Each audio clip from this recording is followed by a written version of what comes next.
Good evening. This is Chuck Bauer from TechLead Corporation, and it is a great pleasure for me to present the Best Paper Award for the 2020 Pan-Pacific Microelectronics Symposium to Pradeep Lall of Auburn University for his paper, Sustained High-Temperature Vibration Reliability of Thermally Aged Lead-Free Assemblies in Automotive Environments.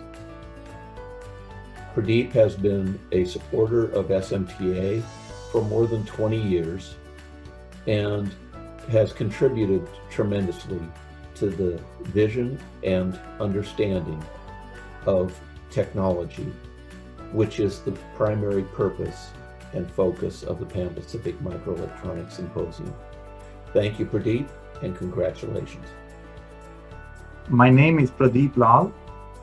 I am the McFarland Endowed Distinguished Professor with Auburn University. We are delighted and honored to receive the Best Paper Award for our paper at the Pan-Pacific 2020, which was held earlier this year.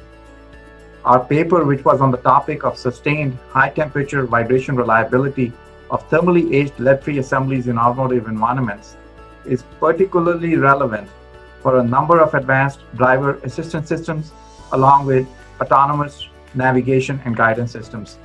The award brings recognition to the body of work in harsh environment electronic systems at the K3 Electronics Research Center, and we want to thank the SMTA and the awards committee for this tremendous recognition.